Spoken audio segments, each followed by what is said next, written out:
Farming based livelihood system, as you know कि ये बहुत इंपॉर्टेंट कोर्स आपके सिलेबस में है। ठीक है, चाहे मैं बीएससी एग्रीकल्चर की बात करूं, चाहे बीएससी हॉर्टिकल्चर की बात करूं, या फिर कोई भी जो बच्चे फर्स्ट ईयर में एडमिशन लेते हैं उनके लिए कॉमन कोर्स माना जाता है। ठीक है, तो सबको पहले ये कोर्स पढ़ना ही है। इस कोर्स में काफ़ी सिलेबस हमने कवर कर लिया है, लेकिन सबसे इंपॉर्टेंट टॉपिक मैंने पहले भी बताया था, ड्यू टू काउंसिलिंग कि हमने बीच में इसको छोड़ दिया था, क्रॉपिंग एंड फार्मिंग सिस्टम जो हमारा टॉपिक चल रहा था। फर्स्ट पार्ट जो इसी टॉपिक का पढ़ा था उसमें हमने मैं आपके जो मोनोक्रॉपिंग है, डबल क्रॉपिंग है, उनके बारे में भी पढ़ा था, और उसके बाद में जितने भी जो आपके क्रॉपिंग सिस्टम के टाइप्स हैं उनके बारे में पढ़ा था। हमने I think harvest index start करने से पहले का पार्ट कवर किया था। हार्वेस्ट इंडेक्स कवर करने के बाद में बहुत सारी चीज़ें, जैसे कि मैं बता दूं आपको कि प्रीवियस लेक्चर में मैंने डिस्कस किया था वर्टिकल और हॉरिजॉन्टल फार्मिंग के बारे में, और मैंने आपको बताया था कि कुछ स्पेशल टाइप के फार्मिंग के टर्म्स हैं। ठीक है, जैसे बॉर्डर क्रॉप क्या होती है, गार्ड क्रॉप क्या होती है। ठीक है, तो ऐसे कुछ टर्म्स जो हमेशा पूछे जाते हैं, वो भी क्वेश्चंस आपको पेपर में सॉल्व करने हैं, तो उनके लिए भी मैं कुछ इंपॉर्टेंट चीज़ें आप साथ में कवर करवाने वाला हूँ। अगर प्रीवियस लेक्चर किसी बच्चे ने देखा है तो वो समझ सकता है कि क्रॉपिंग एंड फार्मिंग सिस्टम है क्या। ठीक है, लेक्चर ऑलरेडी अपलोड है, तो कोई बच्चा बताएगा कि क्रॉपिंग और फार्मिंग सिस्टम क्या होता है? थोड़ा बहुत कुछ याद है तो हम आगे की ओर बढ़ते हैं। बिल्कुल सभी को गुड इवनिंग, प्रणाम सर, बिल्कुल भाई, प्रणाम प्रणाम प्रणाम, सभी को प्रणाम। चले, अंशुमन, कविंद्र, चंदन, बताओगे कुछ आइडिया? चलो कोई बात नहीं, स्टार्ट करते हैं फिर। बताओ क्या होता है cropping and farming system? Cropping system, cropping pattern and it's management. Okay, फसल को लगाने की व्यवस्था। अच्छा, हाँ ये टर्म्स याद रखा करो, है ना। FLBS की फर्स्ट क्लास है, कोई बात नहीं, कोई बात नहीं लड़के, कोई बात नहीं, हिम्मत नहीं हारनी। ठीक है, तो फर्स्ट क्लास है तो पहले थोड़ा तुम्हें पीछे का लेक्चर है वो कवर करना होगा, बाद में समझ में आ जाएगा।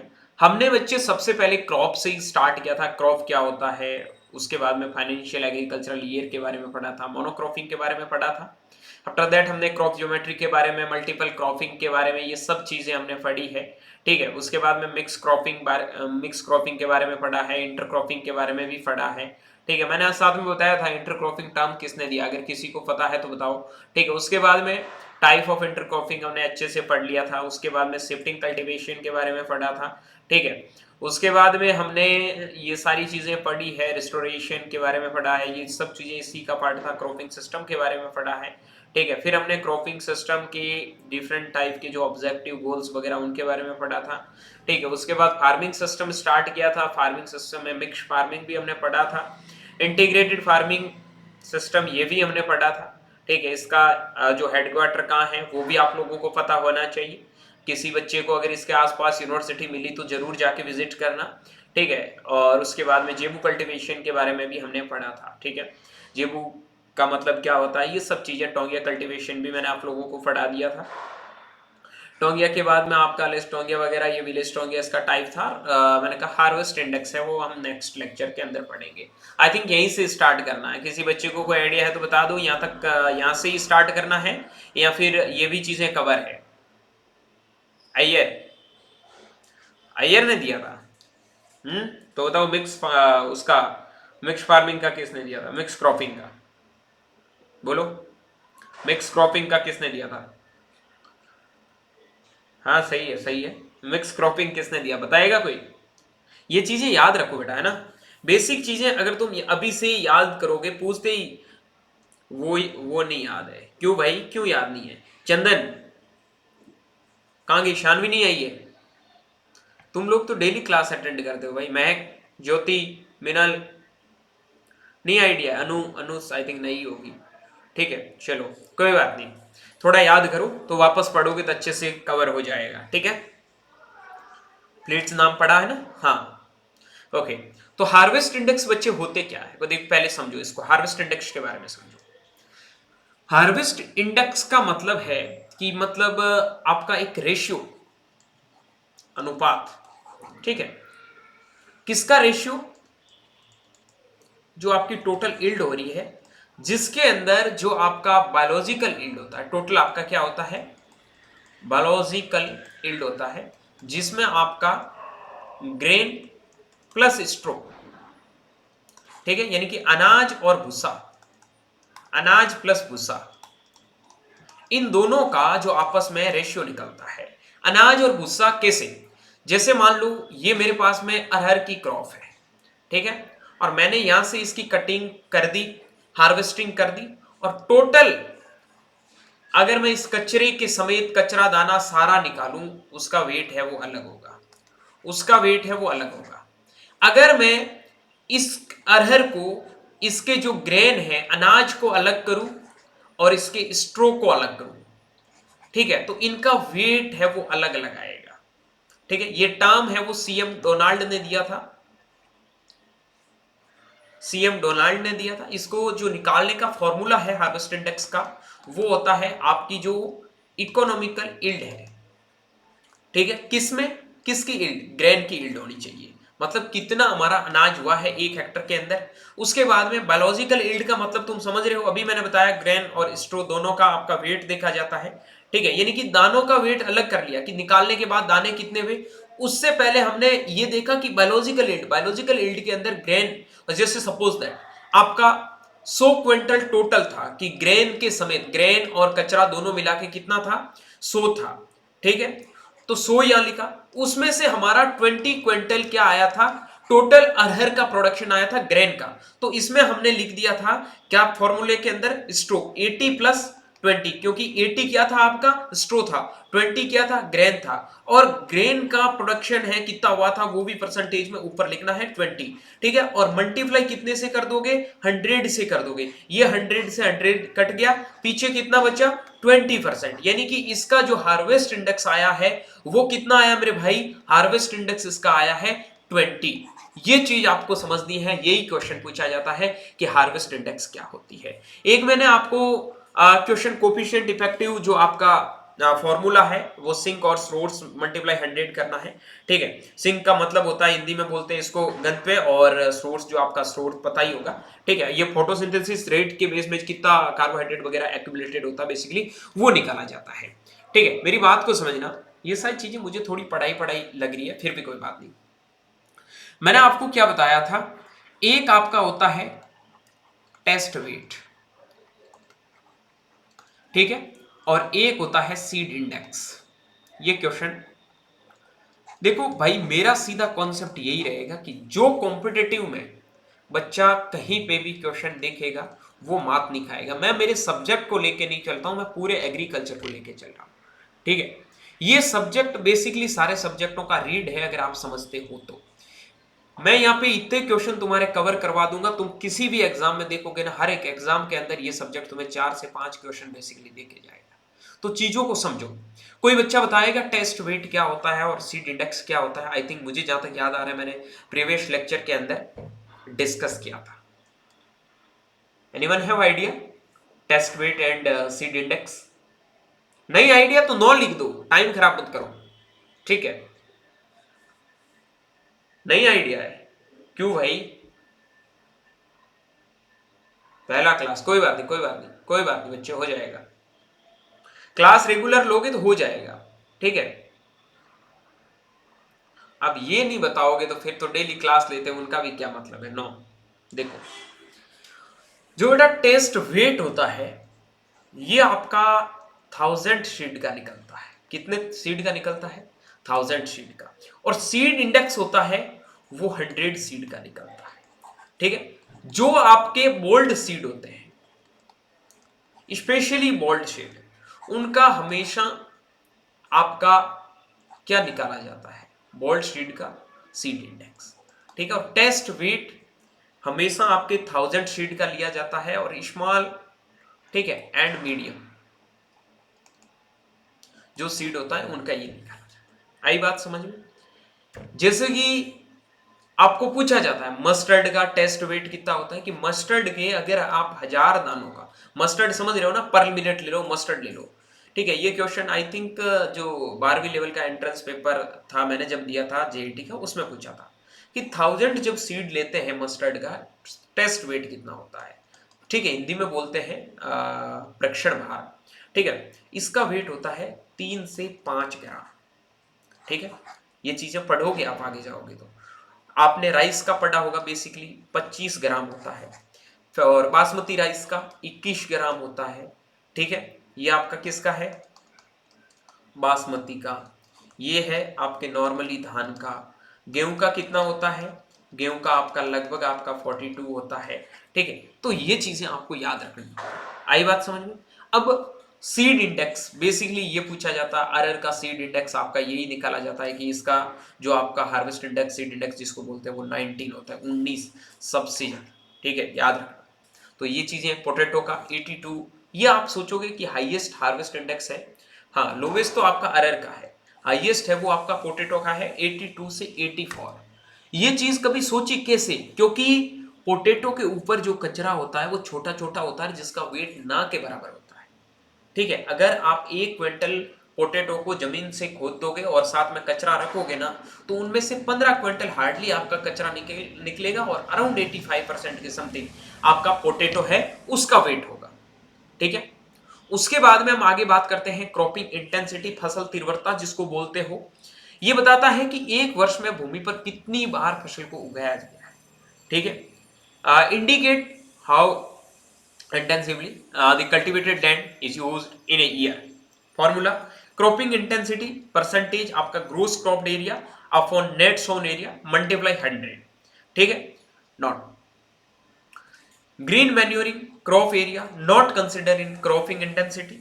फैलो बंजर एरिया नॉट कंसिडर, जो आपकी फैलो या फिर बंजर भूमि होती है उसको कभी इसके अंदर मेजर नहीं किया जाता है। In intercropping both crop area are the considered 50% each. Example, maize में 0.5%, मूंग में 0.5%, 1 हेक्टर ऑफ टोटल एरिया। ठीक है, उसके बाद में रोटेशनल इंटेंसिटी का फॉर्मूला है number of crop in rotation, duration of crop rotation multiply 100। ठीक है, ये फॉर्मूला लगाओ, सीधा आपके आंसर निकल जाएगा। Indicate number of crop grown in 1 agricultural year express percentage के अंदर आपको एक्सप्रेस किया जाता है, जैसे कि number of crop rotation, 2 crop लगाई है, duration of crop rotation in year, 1 year का होगा। ठीक है, अब कितना होगा, 1 ईयर का होगा, 2 ईयर का होगा, जो भी आप लोगों को निकालना है ईयर के अंदर। ये लो, इसको निकाल दिया। ठीक है, ये आपका इसका 200 हो गया। ठीक है, 200% हो गया। ठीक है, तो यही चीजें आपको निकालनी होती है। ग्रीन मैन्योर और hello area is the counted as zero crop, duration always in 1 year. Example, 1 year plus 2 month, 1.2 year, approx 2 year for rotation. ये चीजें बेटा याद रखना। ठीक है, शुगर कैन स्पेस, ये तो आई थिंक मैंने थोड़ी पढ़ाई है, तो अच्छे से देख लेना। अधसाली शुगर कैन, इकसाली और ओटम शुगर कैन होता है, इनका अलग अलग ड्यूरेशन होता है। ठीक है, उसके बाद स्प्रिंग शुगर कैन है।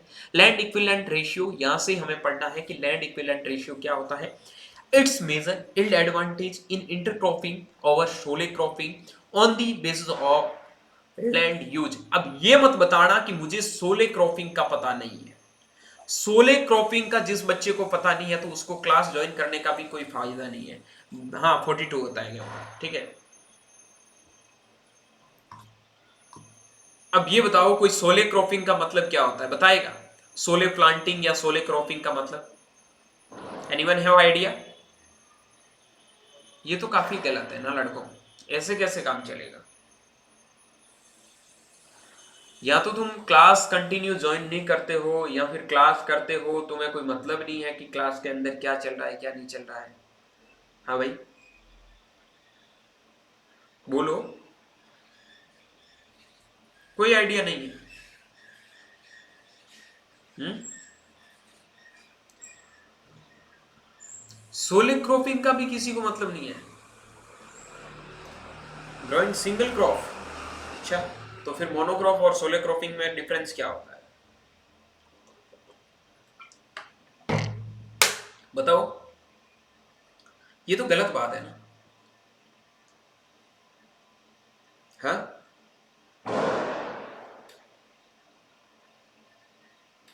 ये तो गलत बात है ना भाई।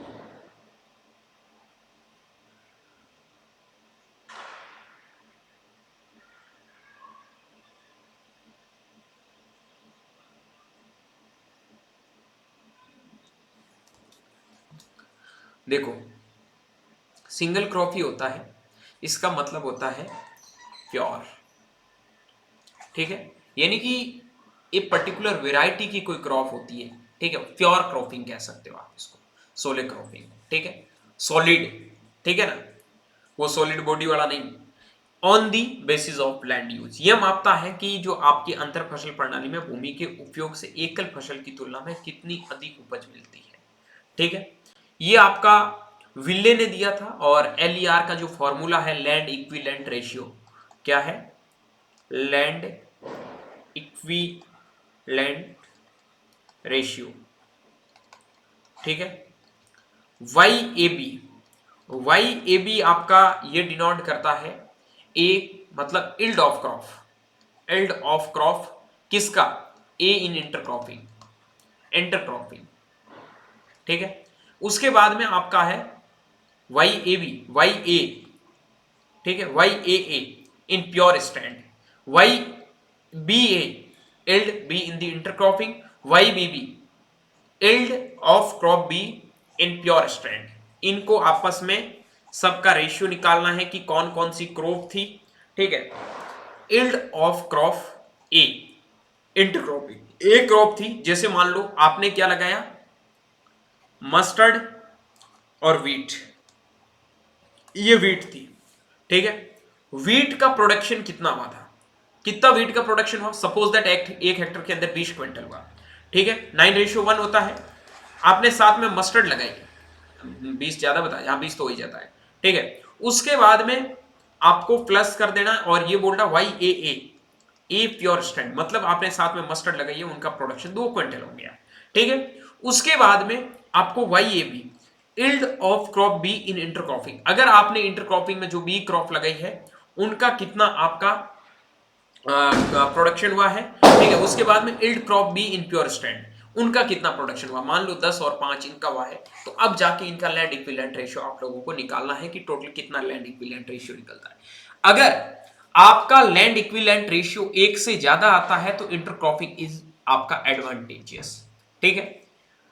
1 के बराबर होता है तो कोई एडवांटेज नहीं होता है, और 1 से अगर कम आता है तो उसके अंदर शोले क्रॉपिंग होती है, वो बेटर होती है, जो मेजर क्रॉप होती है, बाकी इसको इंटरक्रॉपिंग को कोई फायदा नहीं मिलता है। लैंड इक्विवेलेंट रेशियो, ठीक है, land equivalent ratio express the जो आपका relative land area under sole cropping that would be required to produce the same yield as the obtained in intercropping. LER बताता है कि अंतर फसल, ठीक है, प्रणाली से जितनी आपकी उपज मिलती है उतनी उपज पाने के लिए एकल फसल में कितनी भूमि की आवश्यकता होगी, ठीक है।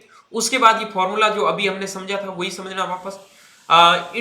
जो आपका इंटरप्रिटेशन ऑफ LER है वो क्या होता है, LER की जो वैल्यू है वही अभी मैंने आपको बताई है, समझना है किस में बेनिफिट होता है, किस में आपका लाभ होता है, ये सब चीजें बताई। क्या ऑब्जेक्टिव है, तो आपका ये इंश्योर अगेंस्ट क्रॉप फेलियर, मतलब जब अगर आपकी कोई एक फसल फेल होती है तो उनको क्या करता है, आपका इंश्योरेंस देता है, ठीक है, उनका आपका इंश्योरेंस देता है, एक फसल फेल होती है तो। उसके बाद में higher productivity per unit area, जो पर यूनिट एरिया होता है उनकी प्रोडक्टिविटी है वो प्रति उत्पादन है वो प्रति इकाई क्षेत्र का बढ़ाता है। उसके बाद रेनफॉल रिक्वायरमेंट 600 से 850 सुटेबल इंटरक्रॉपिंग, और 850 से ज्यादा है सुटेबल टू डबल क्रॉपिंग के लिए, ठीक है।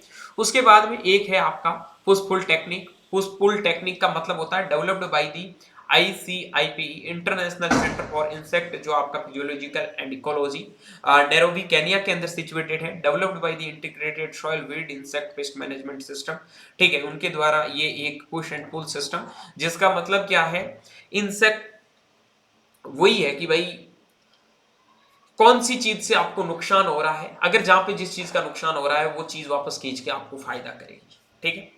उसके बाद में कंपोनेंट्स कौन कौन से हैं इनके, सीधी बात है, नेपियर ग्रास जो क्या करता है, trap full crop, acts as a fodder and attract stem borer, ठीक है।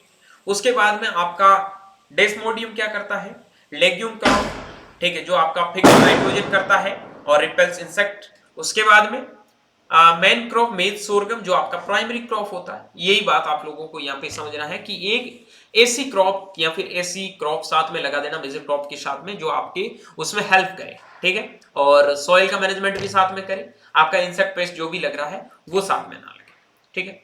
उसके बाद में पुश इफेक्ट होता है जो आपका desmodium release chemicals that repel stem borer insect, ठीक है, ये बहुत इंपॉर्टेंट है, याद रख लेना।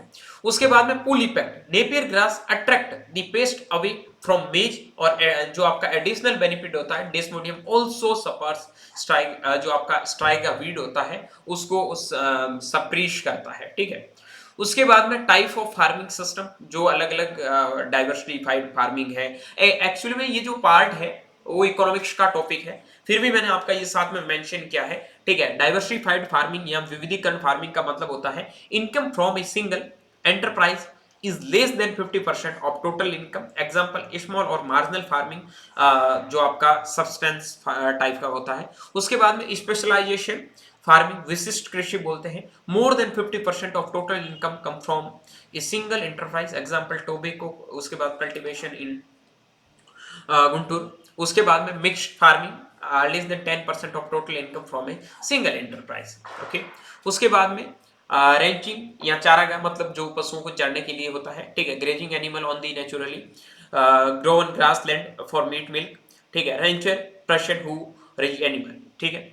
उसके बाद में लीफ एरिया कॉन्सेप्ट, पत्ती का जो क्षेत्र सूचक और संबंधी सूत्र है वो क्या होता है, लीफ एरिया इंडेक्स LAI, पत्ती क्षेत्र सूचकांक। Definition, ratio of total leaf area of total ground area, मतलब क्या है, टोटल लीफ एरिया, एक तो आपका जो टोटल लीफ है उसका एरिया कितना है, और टोटल ग्राउंड एरिया मतलब उसका जो टोटल ग्राउंड के एरिया को साथ में घेर रहा है वो कितना है, उसको 100 से मल्टीप्लाई कर दो, ये आपका LAI आ जाएगा, लीफ एरिया इंडेक्स। और ये आपका वॉटसन ने 1947 में दिया था। उसके बाद में लीफ एरिया ड्यूरेशन आता है, जो पत्ती क्षेत्र अवधि, इसके अंदर लीफ एरिया ड्यूरेशन का मतलब लीप एरिया इंडेक्स को आप m, जो ड्यूरेशन कितना टाइम होता है, ठीक है, इसका मतलब होता है आपका ड्यूरेशन, ठीक है, ड्यूरेशन कितना टाइम होता है, जो कितने दिनों का टाइम होता है, उनको मल्टीप्लाई करना होता है। LI AI जो समय के जो गुणनफल, जो पौधे की कुल प्रकाश संश्लेषण की अवधि को दर्शाता है, जो आपकी फोटोसिंथेसिस रेट वगैरह होती है, उनको काउंट करने के लिए बेसिकली ये चीजें की जाती है, ठीक है। उसके बाद में आपकी सीलिंग लीफ, जो आपका सीलिंग लीफ एरिया इंडेक्स है LAI, ठीक है, उनके बारे में, the value of LAI at which net photosynthesis is equal to 0 और natural leaf shading is complete, वह LAI मान जहां शुद्ध प्रकाश संश्लेषण शून्य होता है और पत्ते स्वतः झड़ जाती है, ठीक है। उस इसका जो नेट फोटोसिंथेसिस की इक्वलिटी है, जो ग्रोस आपका फोटोसिंथेसिस माइनस रेस्पिरेशन, ठीक है।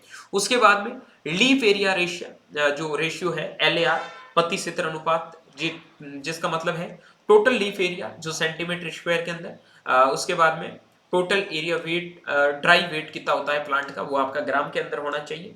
उसके बाद में स्पेसिफिक लीफ एरिया SLA, जो आपके विशिष्ट पत्ती क्षेत्र होता है SLA, जो total leaf area per centimetre square upon dry weight of leaves in gram, ठीक है। ये कुछ पैरामीटर्स है, आप लोगों को याद रख लेना है, ठीक है। हार्वेस्ट इंडेक्स होता है जो economic yield upon biological yield multiply 100, Donald ने दिया था, और परसेंटेज के अंदर इसको मेजर करते हैं, ठीक है। LER होता है YAB अपॉन YAA प्लस जो आपका YAB प्लस YBB, विल्ले ने 1979 के अंदर दिया है, और जो एक से ज्यादा होगा वो आपका प्रॉफिटेबल होगा, मतलब उसके अंदर प्रॉफिट मिलेगा, ठीक है। उसके बाद में आगे बात करते हैं क्रॉपिंग इंटेंसिटी, ये भी परसेंटेज के अंदर डिनोट करते हैं, gross cropped area upon net sown area multiply 100।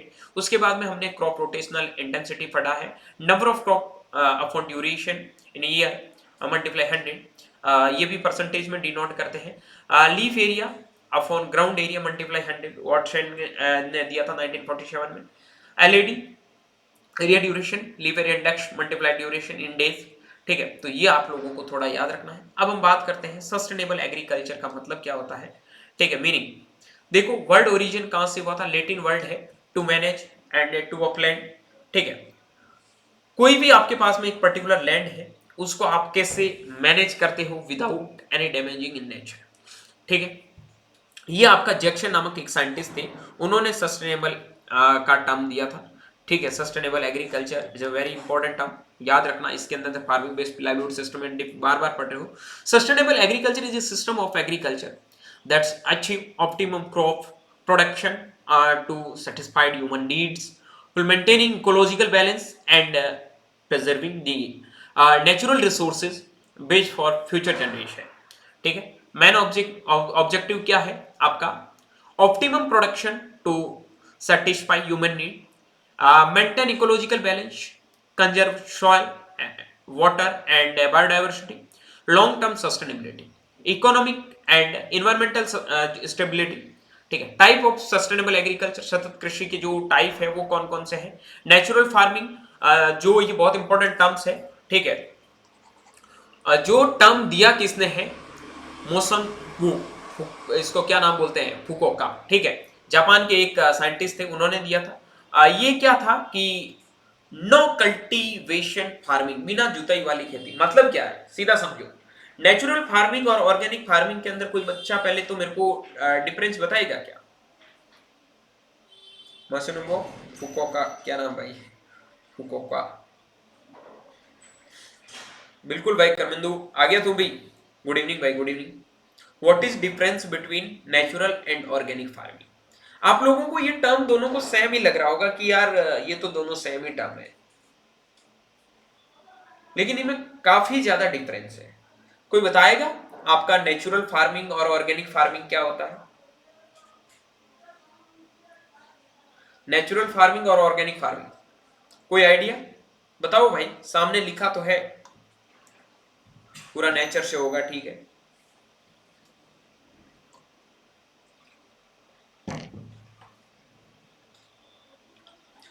और ऑर्गेनिक? ऑर्गेनिक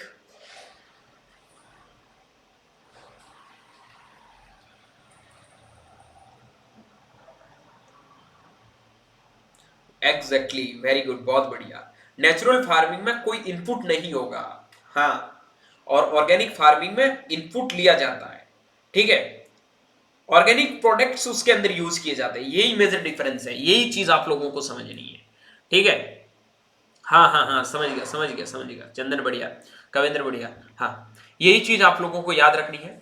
ये टर्म है वो आपका नॉर्थ बॉर्न ने दिया था, और जो इसकी बुक थी वो थी लुक टू द लैंड 1940। ये सेकंड ईयर में वैसे पढ़ोगे। फादर है वो आपके सर अल्बर्ट हावर्ड, जो इंडिया के अंदर। ठीक है। रासायनिक उर्वरक व कीटनाशक रहित खेती है, खाद फसल चक्र एवं जैव विविधता पर बल देता है। जीरो बजट का मतलब होता है नेचुरल फार्मिंग। ये आपका सुभाष पालेकर महाराष्ट्र के एक किसान हैं, उन्होंने स्टार्ट किया था। देसी गाय के गोबर व मूत्र से तैयार देसी जैविक मिश्रणों पर आधारित खेती। ठीक है। बायोडायनेमिक फार्मिंग, जो रूडोल्फ स्ट्रेनर, बहुत इंपॉर्टेंट है, पूछा जाता है काफी बार। ठीक है। जर्मनी के साइंटिस्ट है। जैविक खेती के खगोलीय सिद्धांतों और विशिष्टों के कंपोस्टों का उपयोग किया गया था। उसके बाद में अगला है पर्माकल्चर, जो आपका बिल मोलिशन ऑस्ट्रेलिया के साइंटिस्ट थे, उन्होंने ये स्टार्ट किया था। भूमि जल पौधों व पशुओं को स्थायी तरीके से जोड़ने वाली खेती। ठीक है। इंपॉर्टेंट पॉइंट है ये कि natural farming, no cultivation farming, बिना जुताई की खेती। Concept of sustainable agriculture start in 1980, focused on resources conservation plus ecological balance. ठीक है। गवर्नमेंट इनिशिएटिव इन इंडिया, भारत की जो आपकी सरकारी पहले है, ठीक है, उनके बारे में बात करता हूं। NMSE, national mission on sustainable agriculture 2014-15। ठीक है। कृषि को अधिक उत्पादन, टिकाऊ और जलवायु अनुकूलन बनाना। एनआईसीआरए, ये बहुत इंपॉर्टेंट क्वेश्चन है। निक्रा, किसी को पता था ये क्वेश्चन? आई थिंक मैं थर्ड ईयर में था, हाँ। तो ये क्वेश्चन पूछा गया था कि निकरा की फुल फॉर्म क्या? भाई मैं भी उस टाइम वो गलती करके आया था। ठीक है। ये निकरा की फुल फॉर्म क्या है, पहले तो ये क्वेश्चन याद कर लेना। National innovations on climate resilient agriculture by ICAR, ये बहुत इंपॉर्टेंट है। ठीक। जलवायु सहनशील फसलों और कृषि तकनीकों का जो विकास है, बेसिकली उनसे रिलेटेड ये टर्म है, उनके बारे में आपको वो टिप्पणी करनी थी। तो जो फुल फॉर्म ही गलत लिख देगा वो तो टिप्पणी तो पूरी गलत ही करेगा ना। ठीक है ना भाई। अगर नाम ऐसा दे दिया कि ये लड़का है लड़की, आप पहचान नहीं पाए कि इसके अंदर क्या करना है, आप लड़की के बारे में टिप्पणी कर रहे हो तो जिसका कोई मतलब नहीं है, हालांकि वो लड़का था। ठीक है, तो ये थोड़ा गलत होता है कि जहां फुल फॉर्म होती है वहां तो आपको याद करना ही होगा, नेम्सा और निक्रा। ठीक है, national mission on sustainable agriculture, NICRA. ICR की फुल फॉर्म तो पता है ना? हाँ, ये याद रखना, पता चले कॉलेज में गए हैं, आईसीआर से एडमिशन लिया है और आईसीआर की फुल फॉर्म भी बतानी है। ठीक है, आफ्टर दैट बात करते हैं इनपुट यूज सिस्टम। कृषि में इनपुट उपयोग जो आपकी प्रणाली है, ठीक है, ये सबसे इंपॉर्टेंट है। LEIA, लो एक्सटर्नल इनपुट एग्रीकल्चर, न्यूनतम बाहरी इनपुट वाली खेती स्थानीय संसाधनों पर आधारित है। ये IRA के अंदर पिछली बार क्वेश्चन पूछा था। ठीक है, एक तो ये पूछा था LEIA, एक पूछा था HEIA, ये क्या होता है? ठीक है, इसमें है, इसका मतलब L का मतलब लो, इसका मतलब हाई। ठीक है, बाकी सेम है। External input agriculture, high external input in agriculture. ठीक है, ये क्वेश्चन बच्चे आपको याद रखना है। अब एक इसके बीच में और टर्म जुड़ता है, LEISA, कोई फर्क नहीं है, और HI के साथ में तो कैसे जोड़ेगा, यही क्वेश्चन पूछा जाता है। फर्क कुछ नहीं है, बस ये सस्टेनेबल साथ में आया है। ये आपका क्या है? सस्टेनेबल। ठीक, बाकी सेम है। लो एक्सटर्नल यानी कि बाहरी इनपुट एग्रीकल्चर। ठीक, लो या हाई इनपुट इकोलॉजिकल एग्रीकल्चर, ये याद रखना। ठीक है, पारिस्थितिकी बनाम गहन कृषि प्रणाली। ओके, ये क्या करता है? अधिक रासायनिक उर्वरक और कीटनाशक एवं सिंचाई आधारित खेती। अगर आपके इसको शॉर्ट नोट्स या फिर कमेंट करने के लिए बोले तो क्या करना है कि भाई LEI, लो एक्सटर्नल इनपुट एग्रीकल्चर, कि बाहरी जो प्रोडक्ट्स होते हैं वो ना के बराबर यूज किए जाते हैं। ठीक है, इसमें जो आपका पोल्यूशन होता है वो बहुत कम होता है, क्योंकि अगर आप बाहरी एक्सटर्नल इनपुट कम यूज लोगे तो आप हर्बिसाइड, पेस्टिसाइड, फर्टिलाइजर का यूज भी कम लोगे। ठीक है, ये थोड़ा ऑर्गेनिक, और ऑर्गेनिक नहीं कह सकते, नेचुरल फार्मिंग बेस्ड का एक टाइप बन जाता है। HEI है वो एक मॉडर्न फार्मिंग, ठीक है, उसके बेसिस पे या नॉर्मल जो फार्मिंग चल रही है उनके बेसिस पे, क्योंकि इसमें हायर लेवल पे आपके फर्टिलाइजर, पेस्टिसाइड और हायर लेवल पे इरिगेशन की नीड होती है। ठीक है, तो इस चीजों का थोड़ा ध्यान रखना। ठीक है बच्चे, उसके बाद में ये आपका सस्टेनेबल और कॉन्वेंशनल एग्रीकल्चर का डिफरेंस तो आपको पूछे तो ये तो पता होना ही चाहिए भाई। सस्टेनेबल होता है उसके अंदर बहुत कम इनपुट यूज लेते हैं, और कॉन्वेंशनल जो पारंपरिक खेती चली आ रही है, ठीक है, हाई लेते हैं इसके अंदर प्रोडक्टिव। उसके बाद गोल क्या होता है? ऑप्टिमम यील्ड विद बैलेंस, और इसमें एक ही गोल होता है, मैक्सिमम यील्ड। ये याद रखना, ऑप्टिमम यील्ड विद बैलेंस। ठीक है, फोकस क्या है? Long term sustainability, short term के मतलब कम समय में पैसे ही पैसे छाप लो, और ये धीरे धीरे, ये क्या है? गवर्नमेंट नौकरी की तरह है, पैसे हमेशा आते रहेंगे, और ये क्या है? बिजनेस की तरह कभी भी फेल हो सकता है। ठीक है, उसके बाद में सॉइल हेल्थ, ये आपकी सॉइल हेल्थ यहाँ पे मेंटेन रहेगी। हाँ, जैसे गवर्नमेंट आदमी होता है तो उसका हेल्थ पूरा एकदम सही रहता है, ठीक है, और बिजनेसमैन होता है उसका हालत खराब ही रहता है, क्योंकि उसको काम काम काम लालच दिखने लग जाता है। केमिकल यूज जो आपका मिनिमल या फिर नन, कम या नहीं, ठीक है, और एक्सेसिव अधिक मात्रा में यूज करते हैं केमिकल्स। उसके बाद में बायोडाइवर्सिटी जो आपका रिजल्ट, ठीक है, उसके बाद में यहाँ पे बायोडाइवर्सिटी रिड्यूस्ड होती है। ओके, कॉन्सेप्ट थोड़ा समझ लो क्या है, बेसिकली कॉन्सेप्ट्स के बारे में समझते हैं, कॉन्सेप्ट क्या है।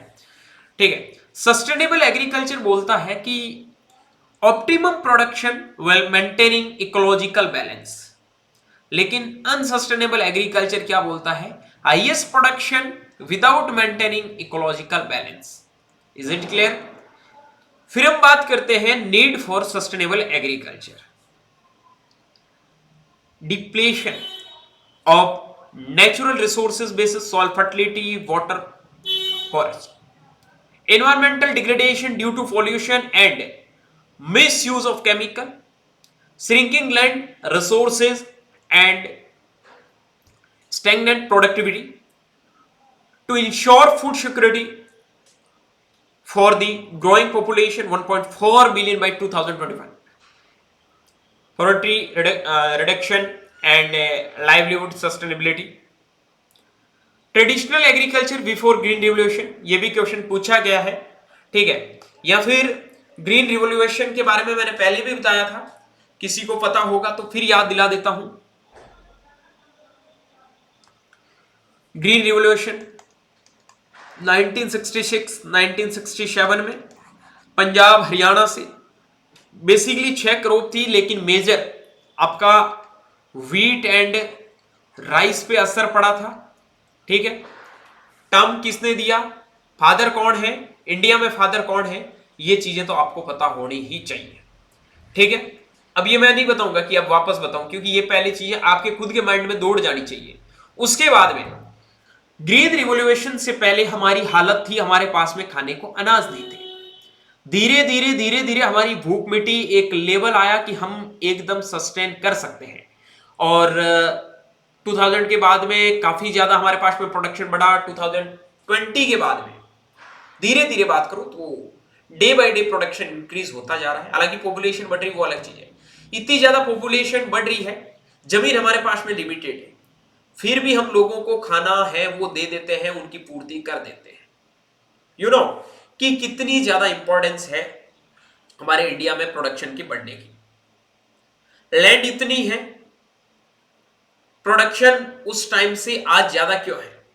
बिकॉज आज हम मॉडर्न फार्मिंग पे बिलीव ज्यादा करते हैं, लाइबल है, ठीक है, उनकी वजह से। बाकी सिचुएशन हम क्यों कहते हैं कि हम भाई एक तरीके से खेती करेंगे तो प्रोडक्शन अच्छा मिलेगी, तो यही है। एक टाइम पे लोग भूखे मर रहे थे और आज से बहुत कम पॉपुलेशन थी, सेम जमीन थी, वाटर बहुत ज्यादा थी अवेलेबिलिटी, लेकिन आज प्रोडक्शन इतना ज्यादा है कि इंडियन गवर्नमेंट 2 रुपए किलो आपका धान और ये गेहूं है वो राशन के रूप में लोगों को बांट रही है, ठीक है। ये ग्रीन रिवोल्यूशन के बाद में चेंज हुए हैं और ये सब चीजें आपको लिखनी होती है, क्या एडवांटेज है, क्या डिसएडवांटेज है। बड़े क्वेश्चन में सिर्फ 4-5 लाइनें नहीं चलती बेटे, पूरा उसका लिखना होगा, क्या इफेक्ट पड़ा है, क्या बेनिफिट हुआ है, ठीक है, फ्यूचर इंडियन एग्रीकल्चर कहां जा रहा है, इन सब चीजों के बारे में। Got it. उसके बाद में unsustainable impact of green revolution 1966 onward, technologies introduced, ठीक है। I use the agrochemicals, fertiliser, pesticide, yielding varieties, ठीक है, एक्सप्लोइटेशन ऑफ इरिगेशन पोटेंशियल, ठीक है, रिप्लेसमेंट ऑफ ट्रेडिशनल वैरायटी।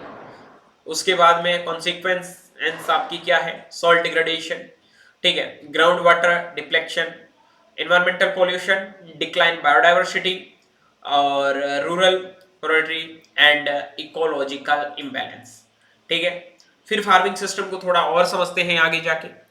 तो फार्मिंग सिस्टम का जो डेफिनेशन है, farming system is a resources management strategy to achieve economic and sustain agriculture production for farm livelihood while preserving natural resources and maintaining environmental quality. It's the represent an appropriate combination of farm enterprise, crop, livestock, horticulture, forestry, fisheries, poultry to achieve profitability and ecological balance. ठीक। Need for integrated farming system, IFS की क्यों need पड़ी, ये देखो। हर एक चीज की जरूरत है और मैंने आपको एएलएस एग्रीकल्चरल लाइवलीहुड सिस्टम का जो मॉडल समझाया था उसमें भी बताया था। हम भाई पशु भी साथ में रख रहे हैं, एनिमल है, क्रॉप्स है, ठीक है, फिश प्रोडक्शन, एक्वाकल्चर करते हैं। तो बच्चे होता क्या है ना, हमारी चीजें मैनेज रहती है, एक साथ में बंधी हुई रहती है। एक चीज का प्रोडक्शन नहीं मिल रहा है तो दूसरी चीज का प्रोडक्शन मिलेगा। समझ रहे हो ना कि भाई हमारी जो एकीकृत खेती होती है, इंटीग्रेटेड फार्मिंग, उसका क्या मीनिंग होता है, क्या मतलब होता है? इंटीग्रेटेड का मतलब क्या होता है? एक स्थान पर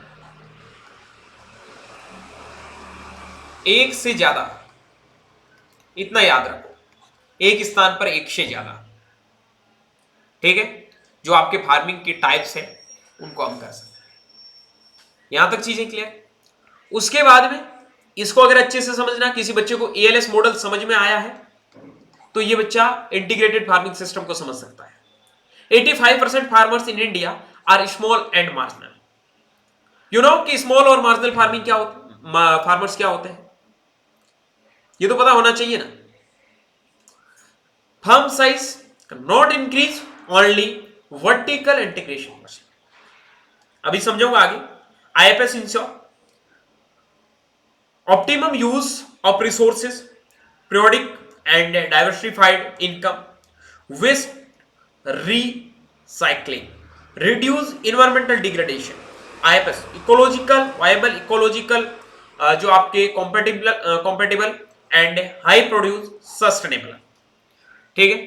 इंटीग्रेटेड फार्मिंग सिस्टम आईएफएस जो कॉन्सेप्ट था, traditional practices crop plus animal plus tree, ठीक है, और मॉडर्नाइज्ड हो चुका है। High external input lead to salinity, water logging, soil erosion, pollution. IFS reoriented farming for sustainable food production, focus on integration, waste utilisation, recycling and resources optimisation.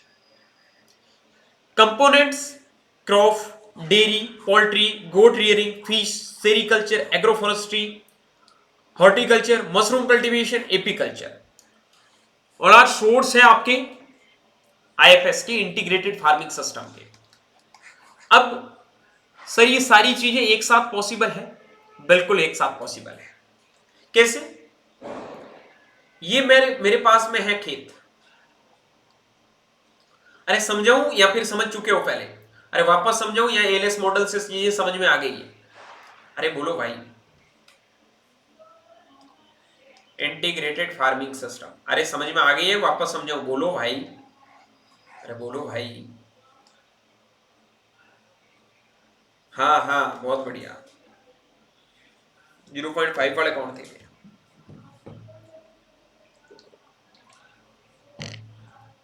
आ गया ना समझ में? हाँ, समझ आ गई है।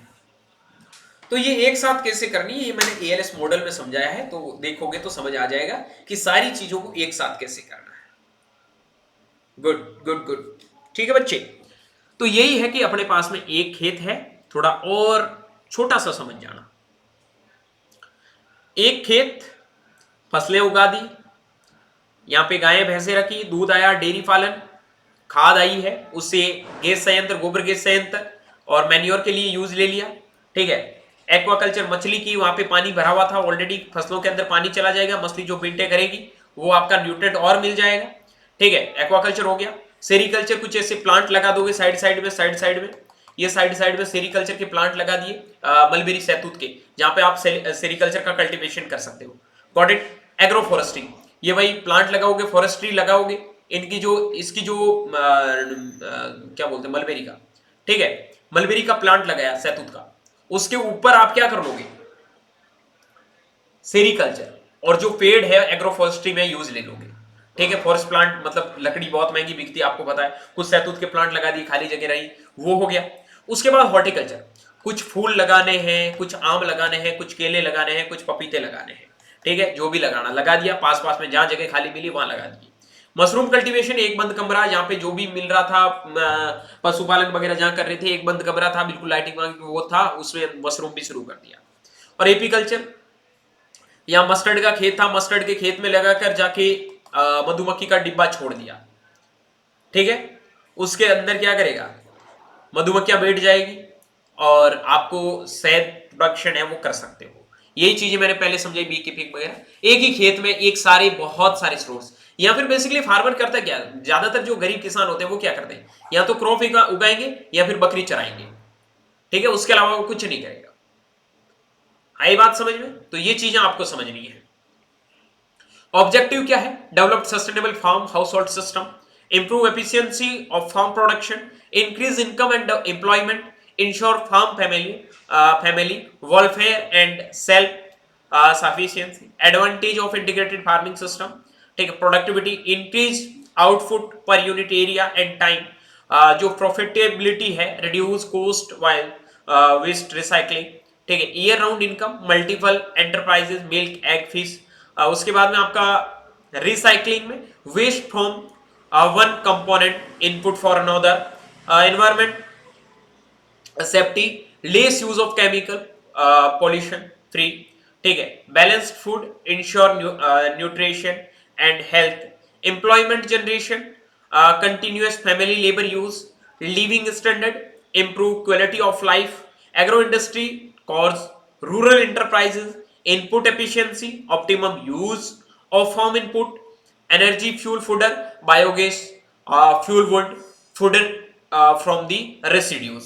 ओके, अप्रोचेस क्या होनी चाहिए, इनपुट मैनेजमेंट यानी कि इंटीग्रेटेड न्यूट्रिएंट मैनेजमेंट, जो आपका क्या है, combination of inorganic organic and biofertilizer, maintain soil fertility and sustainability, include FIM, compost, green manure and biofertilizer, ठीक है, integrated plant production, IPM, integrated plant production में क्या करना है अपने को, combine cultural, biological, chemical methods, keep pest population below economical yield injury, ठीक है, EIL, ये पढ़ोगे आगे एंटोमोलॉजी के अंदर, अभी मैं नहीं पढ़ूंगा, नेक्स्ट सेमेस्टर के अंदर पढ़ लोगे EIL क्या होता है, ये इनका मतलब होता है बेसिकली इकोनॉमिक इंजरी लेवल, यानी कि एक क्रॉप का उस लेवल पे पेस्ट का मैनेजमेंट कर देना जहां पे इकोनॉमिक एल्ड का नुकसान ना हो, ठीक है, integrated weed management, combined mechanical, cultural and chemical control, maintain weed population below economic threshold, ये भी पढ़ते हो ETL, ठीक है, organic waste management, crop residues, animal waste use, productivity, avoid burning, focus on recycling and composting, developed of sustainable farming system, integration of enterprises, dairy, fisheries, poultry, agroforestry, etc. Provide regular income, employment and resources utilization. Rainfed area management, harvest and store rainwater, ponds, tanks. Provide 1 to 2 life saving जो आपका irrigation. Use short duration and drought tolerant crops, pulses, oilseed. About 60% of India areas unirrigated but contributes only 45% food. Sustainable land use, prevent soil degradation, erosion, salinity, acidity, adapt soil water conservation measures, उसके बाद में contour bunding, strip cropping, agroforestry, उसके बाद में organic manure और watershed management, ये सारी चीजें आपको समझनी है, सस्टेनेबल लैंड यूज सिस्टम में हमें फॉलो करनी है, ठीक है, कंटूर, अब ये तो समझ जाओगे यार, स्ट्रिप मतलब क्या है भाई, लैंड यूज मतलब आपका जो रेत है वो पानी के साथ बह के ना जाए, सारी मिट्टी बनी रहे, तो उसके लिए बीच में कंटूर के बंड बना देते हो, ठीक है, उसके बाद में स्ट्रिप क्रॉपिंग, पट्टियों के अंदर खेती कर लेते हो, ठीक है, एग्रोफॉरेस्ट्री, पेड़ लगा दिए तो मिट्टी कट के बाहर नहीं जाएगी, ठीक है, ऑर्गेनिक मैन्योर्स यूज करोगे तो जमीन में पड़े रहेंगे, तो ऐसे मिट्टी सीधी बहेगी नहीं, मिट्टी के अंदर वो समता आ जाएगी और सॉइल पार्टिकल्स है वो आपस में थोड़े कठोर बनने लगे, कंबाइंड बनने लगे, वाटरशेड मैनेजमेंट अगर आप कर दोगे, पानी भर के एक आ जाएगा, खेत से बाहर नहीं जाएगा, ठीक है, उसके बाद में water resources management, efficient irrigation practices, critical stage only, ठीक है, उसके बाद में conjunctive use of stores, surface and groundwater, water harvesting and recharge system, prevent salinity and water logging, ठीक है, उसके बाद में ये कुछ इंपॉर्टेंट फुल फॉर्म जो अभी हमने बताई थी, जो NMSA national mission on sustainable agriculture 2014-15, निकरा national innovations on climate resilient agriculture, LEIA low external input agriculture, HEIA high external input agriculture, LEISA जो आपका लो एक्सटर्नल इनपुट सस्टेनेबल एग्रीकल्चर, ठीक है, तो ये चीजें आप लोगों को याद करनी है और यही बेसिक चीजें थी। अब हम बात करेंगे जो आपकी स्पेशल क्लासिफिकेशन है क्रॉप का, उनके बारे में, डिफरेंट टाइप की जो क्रॉप्स है, क्लासिफिकेशन है, उनके बारे में क्या अभी पढ़ना है या नेक्स्ट क्लास में पढ़ोगे, बताओ भाई, नेक्स्ट क्लास में पढ़ोगे या अभी पढ़ना है, मेरे को जब बोलोगे तब मैं कंटिन्यू कर लूंगा, मुझे कोई इश्यू नहीं। फॉरेस्ट्री से कैसे पैसे कमाएंगे, पेड़ को बेच के, पेड़ की लकड़ी कभी सागवान की लकड़ी बेची है, रोइडे की लकड़ी कभी बेची है,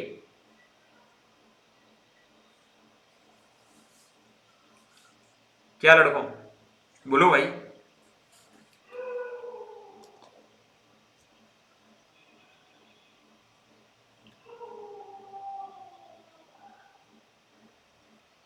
next class, no no no no, ठीक है। चलो क्या राय है दूसरे लड़कों को बताओ भाई। मेरे हिसाब से तो कंटिन्यू कर ही लेते, घंटे भर में और हो जाएगा। 2 घंटे क्लास नहीं ले सकते हो क्या? फिर जो वन शॉट करवाऊंगा 2-2 घंटे कैसे टिकोगे पेपरों के टाइम? थोड़ी आदत बनाओ लड़कों। हाँ, कंटिन्यू, गुड गुड गुड। चलो करें फिर कंटिन्यू। Okay, done. आगे बढ़ते हैं भाई। अब ये है ना, मेरी बात समझना, यहां से जो चीजें मैं आप लोगों को पढ़ा रहा हूं आगे, ये आपको सिर्फ डेफिनेशन याद करने वाली, जहां चीजें समझानी होगी मैं समझा दूंगा, ठीक है। यहां पे चीजें आपको याद करनी है। सीधे क्वेश्चन पूछे जाएंगे कि सहायक फसलें क्या होती है, ठीक है। इग्मेंटिंग क्रॉप्स क्या होती है, बॉर्डर क्रॉप क्या होती है, स्ट्रिप क्रॉप क्या होती है, ये सब चीजें अभी आपको याद करनी है, ठीक है। बहुत इंपॉर्टेंट, खोज खोज के लेके आया हूं ये चीजें तुम्हारे लिए, ठीक है। सहायक फसलें, क्रॉप सोवन टू जो आपका supplement the yield of man crop, मुख्य फसल की उपज को बढ़ाने के लिए बोई जाने वाली फसलें, ये आपकी मैन क्रॉप है। इसके साथ में कुछ ऐसी क्रॉप्स लगा देता, ठीक है, जो आपके प्रोडक्शन को बढ़ा सकती है। जैसे मस्टर्ड लगा रहे, उसके साथ में सरसों लगा, सॉरी मस्टर्ड सरसों को भी बोलते हैं, बरसीम लगा दिया, ठीक है। उसके बाद में बॉर्डर गार्ड, बॉर्डर या फिर गार्ड, गार्ड का समझते हो ना, गार्ड काम क्या करता है, ठीक है। और बैरियर, ये आपने देखा होगा सड़क पे बैरियर लगा दिया। रक्षक फसलें, crop grown around field boundaries to protect the main crop from wind, cattle और पेस्ट। गार्ड काम क्या करता है? किसी चीज के बाहर गार्ड खड़ा है, वो क्या करता है? वहां से बाउंड्री के ऊपर काम कर रहा है, प्रोटेक्ट करने का काम कर रहा है। लाइक बात को समझो, ये मेरे पास में खेत है, ठीक है, मैंने खेत के अंदर कोटन लगा रखा है। क्या लगा रखा मेरे भाई? कोटन लगा रखा है, ठीक है। अब कोटन के अंदर इंसेक्ट पेस्ट ज्यादा आते हैं, तो आपको पहले एक पाउच देते थे 50 ग्राम का साथ में, कभी किसी को पता है तो, उसको बोलते थे रफेज। क्या बोलते थे? रफेज, ठीक है। वो हालांकि रफेज वाला अलग टर्म होता है, एनिमल हस्बेंड्री में पढ़ोगे, ठीक है। इसको रफेज बोलते थे।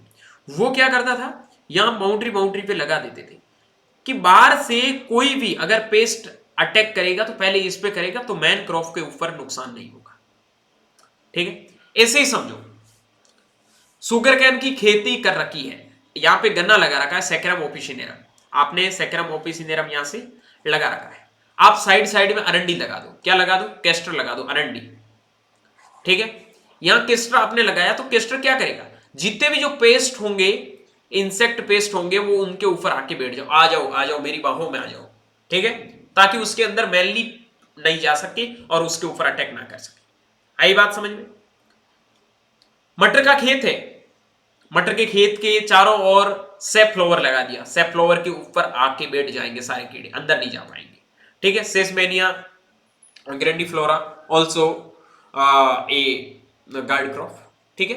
ये मतलब होता है इसका गार्ड क्रॉप का, ये चीजें आप लोगों को समझनी है, ठीक है। फिर आता है आपका बोनस फसलें। बोनस पॉइंट कबड्डी में देखा नहीं है? Bonus point Jaipur pink panthers, क्या मतलब होता है? कैसे? An additional crop intercropping grown without extra input, बिना अतिरिक्त निवेश के मिश्रित फसल की प्रणाली में लगाई जाने वाली अतिरिक्त फसलें, जैसे broadcasting of red gram and castor in groundnut. Groundnut की खेती की है भाई, ग्राउंडनट आपको पता जमीन के नीचे लगेगी, यू नो कि यहां पे ग्राउंडनट लगा दिया, ठीक है, ग्राउंड जमीन के नीचे लगेगी। साथ में क्या किया? दाने लिए कुछ, फेंक दिए, अरंडी भी हो गई थोड़ी थोड़ी, और रेड ग्राम भी हो गया, अरन केजनस केजन, ठीक है, ये दोनों हो गए, तो साथ में एक्स्ट्रा बेनिफिट मिल जाएगा। या बाउंड्री पे लगा दी तो वो भी बेनिफिट मिल जाएगा, ठीक है। कि भाई खेत में पानी तो आप दे ही रहे हो, इसके ऊपर कोई नुकसान भी नहीं करेगा और आपको एक्स्ट्रा पैसे भी मिल जाएंगे। अगर भाई 1 क्विंटल अरहर और बाउंड्री पे अरंडी लगा रखी है, 2 क्विंटल अरंडी हुई, तो भी आपको 1 हेक्टर के अंदर 15 से 20 हजार रुपए एक्स्ट्रा मिल रहे हैं ना, और इसको कोई नुकसान नहीं होगा मैन क्रॉप को। ठीक है, तो ये चीजें अपने को थोड़ी सी समझनी होती है। आई बात समझ में? फिर बात करते हैं ब्रेक क्रॉप, अवरोधक फसलें, crop that's break the ecological continuity, the crop rotation and help in controlling weed and pest. फसल चक्र में परिस्थिति के निरंतरता को तोड़ने वाली फसलें जो कीट और खरपतवार को सहायक मतलब उसमें क्या करती है, कीट और खरपतवार नियंत्रण में सहायता करती है। ठीक है, जैसे कि भाई कुछ ऐसी फसलें लगा देते हैं, क्रॉप रोटेशन को तोड़ देना। ठीक है, sugarcane rice rotation enterprise weed and pest cycle, जो आपका वीड और पेस्ट साइकिल होता है उनको तोड़ देता है। ठीक है, कि इसमें ज्यादा लग रहा है, चलो एक ऐसा काम करते हैं, ये देखो इसका मतलब क्या होता है, ब्रेक देना मतलब तोड़ना बीच में से, कि भाई धान का खेत लगा रखा, धान के अंदर बहुत ज्यादा वीड हो रहे हैं, चलो वीड हो रहे हैं तो अपने को क्रॉप्स, मैंने आपको बताया था क्रॉप रोटेशन और क्रॉप साइक्लिंग। रोटेशन देखो पहले, क्रॉप रोटेशन फसलों को हेर फेर करवाना। ठीक है, रेटूनिंग अलग होती, रोटेशन अलग होता, फसल चक्र बोलते हो जिसको आप। इसका मतलब क्या है, एक सीरियल के बाद में दूसरी लेग्यूम क्रॉप लगाना, ये रूल पता है ना, लेकिन सीरियल के बाद सीरियल लगा रहे क्योंकि ये इमरजेंसी हो चुकी है, ब्रेक करना है वीड और पेस्ट के अटैक को। आई बात समझ में? उसके बाद में अगला है कैश क्रॉप, जिसको हम नगदी फसलें बोलते हैं, those crops use in high value crops grown for sale to earn cash. मतलब क्या है, ऐसी फसलें उगाना जिनको सीधा बेचे पैसे मिले। ठीक है, इंडस्ट्रियल क्रॉप औद्योगिक फसलें, crop grown for the producing non food industrial products. ठीक है, कॉटन हो गया, टोबैको हो गया, सीसम हो गया, सनफ्लावर, कैस्टर वगैरह। ठीक है, रेटूनिंग फॉर स्टेबल क्रॉपिंग, पुणे वृद्धि, और जिसको आप ठूंठे फसलें कहते हैं, इसका मतलब मैंने पहले भी आपको समझाया था। रेटूनिंग, और देखो रोटेशन और रेटूनिंग में पहले तो मतलब समझा। रेटूनिंग का मतलब होता है ये फसल, इसको स्टबच स्टेबल भी बोलते हैं, यानी कि जो शुगर कैन है उनको 15 सेंटीमीटर ऊपर से काट देना, जो इसकी लकड़ी थोड़ा सा बचा होता है ठूठा, ठीक है, उसको पानी पिलाओगे, यूरिया दोगे मतलब नाइट्रोजन दोगे तो वापस बढ़ने लग जाएगा। ठीक है, क्या होगा इसमें, जो टिलेज प्रैक्टिसेस होगी वो नहीं करनी पड़ेगी, लेबर का जो चार्ज लगेगा वो नहीं लगेगा, टाइम बच जाएगा, ये सब चीजें। ठीक है, चारे में बेसिकली करते हो। ठीक है, सोरगम बार की है, उसको काट के फिर पानी पिलाया, वापस आ गई, ये चीजें तो देखते होंगे। ठीक है, उसके बाद में अगला है आपका कैंपेनियन क्रॉपिंग, जिसको आप सहचर फसलें बोलते हैं, मस्टर्ड और पोटैटो प्लस शुगर कैन। मतलब इस system in which the production of both intercrops is equal to that to their sole planting. ऐसी मिश्रित फसलें जिसमें दोनों फसलों की उपज आपकी उनकी एकल फसल के बराबर होती है। नहीं समझे? नहीं, मैंने क्या बोला मेरे भाई, सोले planting, pure planting, only use high yielding variety, high yielding या फिर आपकी टॉप वेराइटीज। ठीक है, टी ऑफ क्रॉप। ठीक है, अब यहां पे दोनों मान लो, मस्टर्ड की भी मान लो वरुणा जैसी टॉप वेराइटी ले ली, और शुगर कैन की भी CO5 वगैरह कोई भी टॉप वेराइटी ले ली, पोटैटो की भी कोई टॉप वेराइटी ले ली। ठीक है, कुफरी शिमला, कुफरी पवन वगैरह कोई भी ले ली। इन तीनों मान लो इनको अपने को साथ में लगाना है, और सबकी हाइब्रिड वेराइटी लगा रहे हैं, इक्वल मार्जिन दोनों को दे रहे हैं। ठीक है, तो वो आपका कैंपेनियन सहचर फसलें होती है। कैच क्रॉप या इमरजेंसी क्रॉप। कैच का मतलब क्या होता है, पकड़। इमरजेंसी क्रॉप यानी कि इमरजेंसी कैसे, सपोज दैट मेरे पास में खेत है, ठीक है, मैंने कोई क्रॉप लगाई, मेरी क्रॉप है वो, क्रॉप का बेसिकली ड्यूरेशन कितना होता है, एक नॉर्मली 120 से 140 दिन का, जो नॉर्मली मैं क्रॉप की बात करूं तो वैसे तो बहुत सारी एक वर्षीय फसलें भी होती हैं, उनकी बात नहीं करते हैं, ठीक है, जायद वाली की भी बात नहीं कर रहा हूं, जो हम रबी क्रॉप की बात करते हैं, खरीफ की, 120 से 140 दिन मैंने फसल लगाई, मेरे खेत के अंदर 20 दिन के बाद में, आफ्टर 20 डे ऑफ सोविंग या प्लांटिंग, मेरी फसल पूरी की पूरी खराब हो गई ड्यू टू एनी डिजीज, ठीक है, एनी पेस्ट अटैक, जो भी हुआ, या फिर फसल उगी नहीं तो 20 दिन खराब हो गए, रिमेनिंग 100 डेज में भी कुछ दिन इधर उधर निकल जाएंगे, तो मुझे वो वहां पे क्रॉप लगानी है जो कम ड्यूरेशन के अंदर उस खेत में जो खाली जगह रह रही है, जिसके अंदर कोई क्रॉप नहीं लगा सकते हैं, मेजर क्रॉप नहीं लगा सकते हैं, क्योंकि बहुत ज्यादा लेट हो चुका है,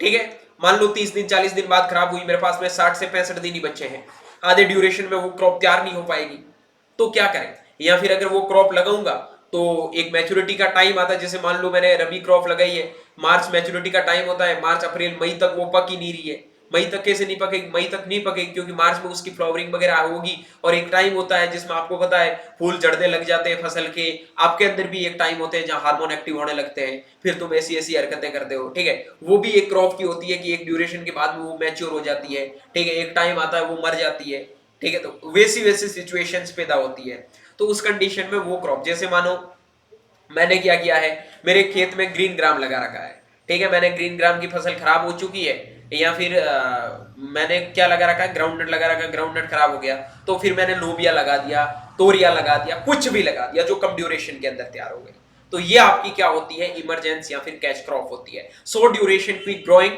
crop grown between two main crop, और यूज दी आपका जो आपका contingent crop to replace failed crops, okay. Now cover crop क्या करता है, आवरण वाली फसलें, crop grown to protect soil from erosion through the ground covering. हाँ, ये बहुत इंपॉर्टेंट क्वेश्चन, थोड़ा आपको यहाँ पे ये कंफ्यूजन वाला है, एक तो आपका कवर क्रॉप है, एक आपका गार्ड क्रॉप है, इनमें दोनों में डिफरेंस ध्यान रखना। कवर क्रॉप क्या करता है, बेसिकली सॉइल को प्रोटेक्ट करने का काम करता है, जो सॉइल इरोजन वगैरह होती है उनको बचाता है, और ये क्या करता है, फसल को बाहर से गार्ड के रूप में काम करता है, अंदर किसी को घुसने नहीं देता है। आई बात समझ में?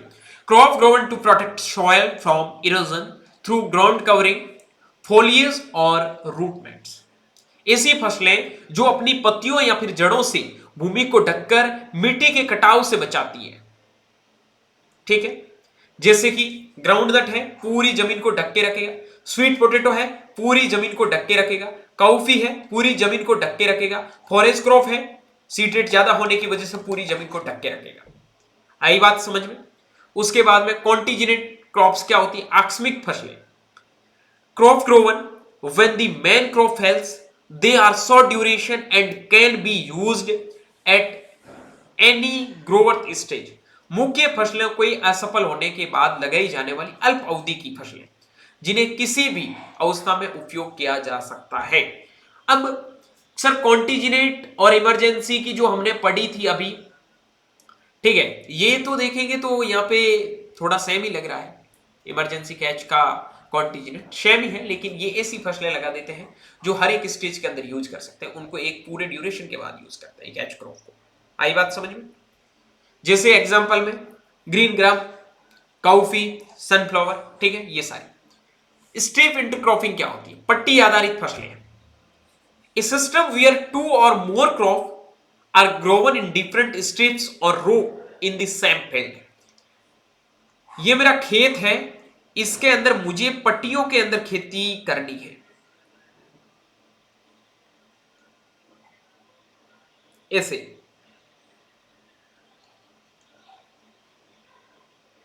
ये लो, ठीक है, मैंने पट्टियों में खेती करनी है, मैं क्या करूंगा, ये मैंने मेज लगा दिया, ठीक है, इस पट्टी के अंदर मैं क्या करूंगा, सोयाबीन लगा दूंगा, ठीक है, मेज लगा दिया, सोयाबीन लगा दिया, या फिर मैं क्या करूंगा, वापस मेज लगा दूंगा, सोयाबीन लगा दूंगा, या फिर मेज लगा दूंगा, मेज लगा दूंगा, फिर सोयाबीन लगा दूंगा, फिर मेज लगा दूंगा, फिर मेज लगा दूंगा, ऐसे कर दूंगा।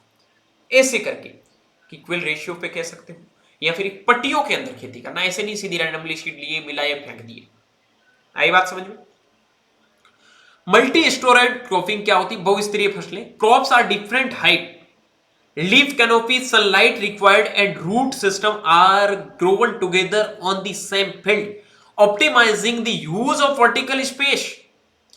समझो मेरे भाई, एक फसल जा रही है इतनी लंबी और एक फसल बोनी सी, ठीक है? जैसे कोकोनट का खेत है, इसके अंदर अदरक लगा दिया, जमीन नीचे काम हो जाएगा। अब ये मत बोलना कि सर लाइट कैसे आएगी, पहले पिछली क्लास में बताया था, ठीक है? बहुत ज्यादा ऊपर होगा तो उसको लाइटिंग मिल जाएगी और उसकी जो क्रॉप कैनोपी होती है, ठीक है, वो भी आराम से हो जाएगी। आई बात समझ में? बीच में आपने देखा होगा, मान लो डेट फॉर्म का पेड़ है, यहां बीच में जगह खाली है, इस खाली जगह में कुछ भी लगा दो, बस काम खत्म। ऊपर से तो आएगी ना भाई, ऊपर से तो सनलाइट आएगी। लो सनलाइट वाली क्रॉप लगा दो, डी न्यूट्रल प्लांट लगा दो, डी न्यूट्रल प्लांट, ठीक है? उसके बाद में एक्सेस्टिव, ठीक है, एग्जेस्टिव क्रॉप्स क्या होती है? एक्सेस्टिव क्या बोलते हैं इसको? एग्जेक्टिव क्या होता है इसको? मतलब क्या है? Crops that deplete soil fertility due to heavy nutrient uptake, जो फसलें मिट्टी को अधिक पोषक तत्व लेकर उसकी उर्वरता को ढकती है, ठीक है? एक्स अधिक, वो तुम्हारे वाले एक्स की बात नहीं कर रहा हूं, ठीक है? आपने कभी कभार देखा होगा उसका एग्जॉस्टेशन के कुछ चीजें लगा रखी होती कि हवा ज्यादा होगी तो बाहर निकल जाएगा, ठीक है? वही है यहाँ वाला। उसके बाद में इसके अंदर ज्वार, अलसी वगैरह हो गया। पैरेलल क्रॉपिंग, समांतर फसलें, ठीक है? Cultivation of crop with different growth habit that's avoid competition with each other, ऐसी फसलें जिनकी वृद्धि की प्रकृति भिन्न होती है और जो परस्पर प्रतिस्पर्धा नहीं करती है। मेज कॉफी, मेज पंपकिन, ठीक है? ले क्रॉप्स, चारा फसलें, ले क्रॉपिंग। ले सीधा समझो, forest crop, grasses and legume grown for the grazing and rotation with field crop, खेती योग्य भूमि में खेत की फसलों के साथ क्रमिक रूप से चराई के लिए उगाई जाने वाली घास या दलहन की फसलें, ठीक है? This practice is noun is ley farming, बहुत इंपॉर्टेंट है, ठीक है? ले फार्मिंग, बर्शिम लोरसन, ये मतलब क्या है? पट्टियां लगा देना, ठीक है, चराने के लिए। मल्च क्रॉप, ये भी काफी इंपॉर्टेंट है, इसका मतलब होता है टू कंजर्व सॉइल मॉइस्चर, ठीक है? Crop grown to conserve soil moisture through their dense foliage, घनी पत्तियों के माध्यम से मिट्टी की नमी को बनाए रखने वाली फसलें, ठीक है? कॉफी हो गया, कोरिएंडर हो गया। बेसिकली मल्चिंग का मतलब क्या होता है, ये क्वेश्चन भी पूछा जाता है। मल्चिंग, मल्चिंग का मतलब होता है जहां पे वाटर की कमी रहती है, पानी की कमी रहती है, तो to conserve soil moisture, conserve soil moisture, ठीक है? जो उसको ढक देता ऊपर से, ताकि सूरज से सीधा पानी मतलब इनिशियल स्टेज में क्या होता है ना कि भाई मान लो मैंने यहां पे नर्सरी लगाई है चिली की, ठीक है?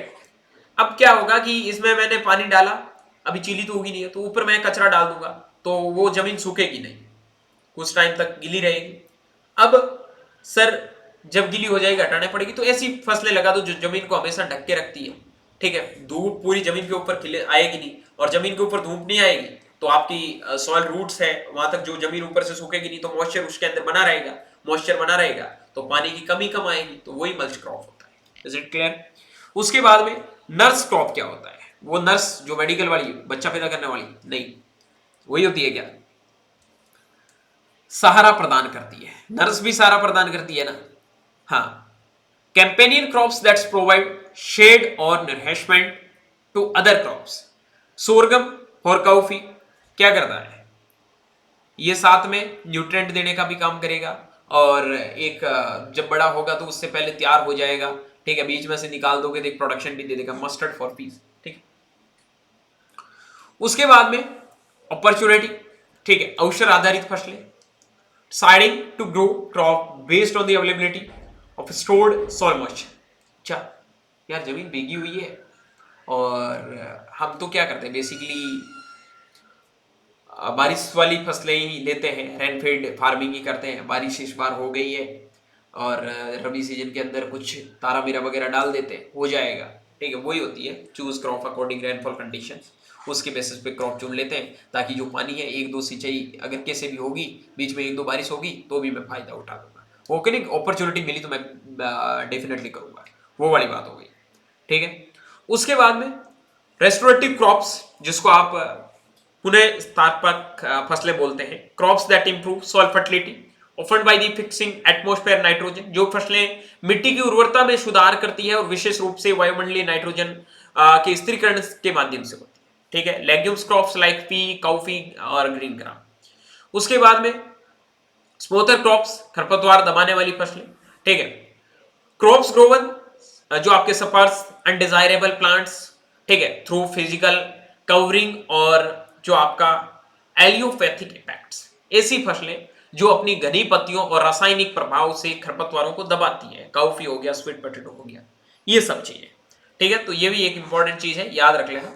उसके बाद में बात करते हैं rubber crop, crops grown for latex production, latex production which is industrial, ठीक है, प्रोसेस इनटू रबर। लेटेक्स उत्पादन से ली गई फसलें जिसमें औद्योगिक रूप से रबर बनाया जाता है, जैसे पारा रबर ट्री हो गया, ठीक है, एविया ब्रेसिलेंसिस, ठीक है, रबड़ का पेड़ है।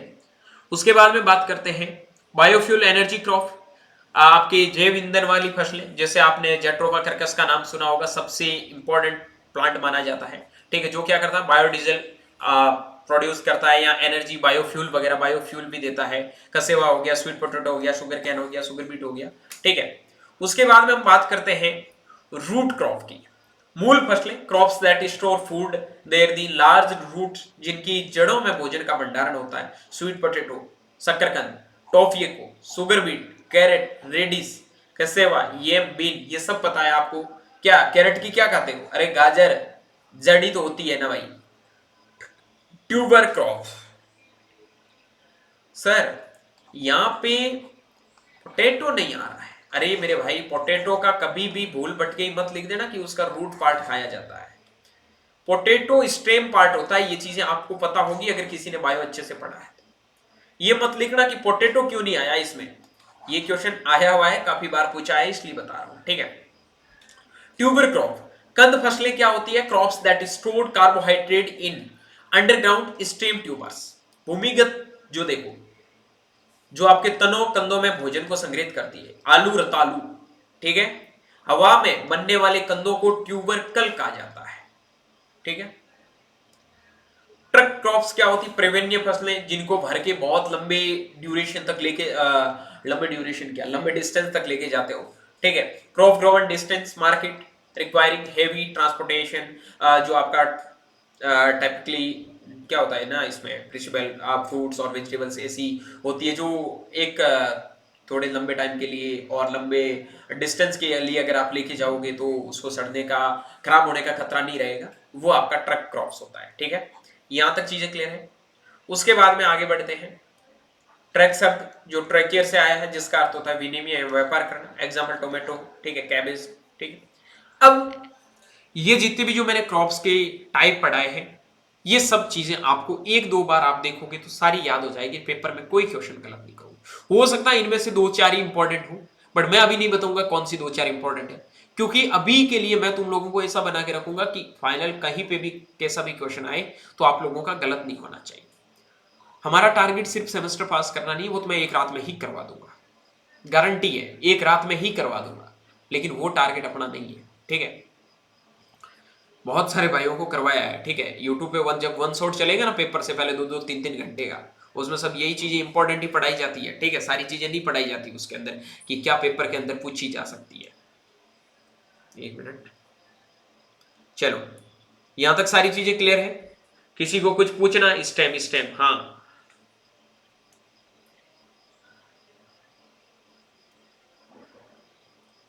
डन। अरे बोलो।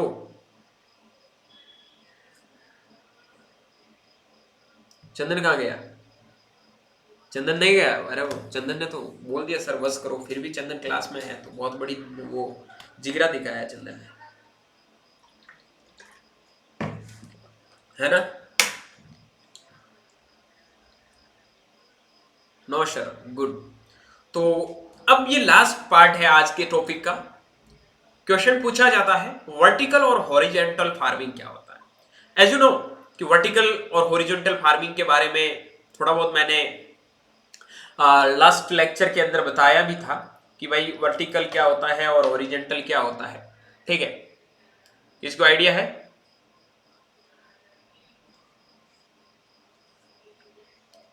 बोलो भाई, किसी को आइडिया तो बोलो। 5-10 मिनट और लूंगा आप लोगों को, ज्यादा समय खराब नहीं करूंगा। बोलो भाई। यही हूं सर, बहुत बढ़िया।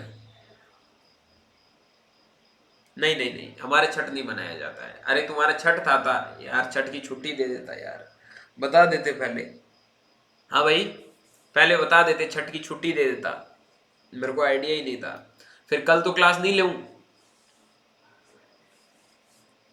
चलो कल कैंसिल कर देंगे भाई, तुम्हारी छठ वाला वो है तो। ठीक है, सेकंड ईयर वालों के पेपर है, उनकी तो भाई लेनी होती है, उनकी तो सुबह उठ के लिए आज।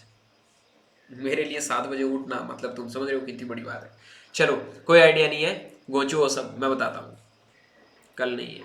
अच्छा कल है ही नहीं क्या? छोड़ो कोई बात नहीं, फिर चलने दो।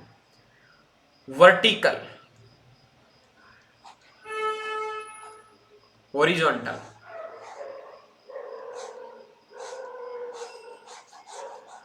ये खेत इसके ऊपर ही ये प्लांट हो गए। ठीक है, यहाँ भी प्लांट है, यहाँ भी प्लांट है, यहाँ भी प्लांट है, यहाँ भी प्लांट है, यहाँ भी प्लांट है। अब समझ जाना। ठीक है, नाउ वर्टिकल फार्मिंग का मतलब पहले समझो। ऊर्ध्वाधर, ऊपर की ओर खेती करना, जहां पे जमीन कम होती है वहां पे ऊपर की ओर हम एक ऐसा कोई, मैं बताता हूं आपको, फोटो दिखाता हूं तुम्हें, वैसे समझोगे नहीं। वर्टिकल फार्मिंग,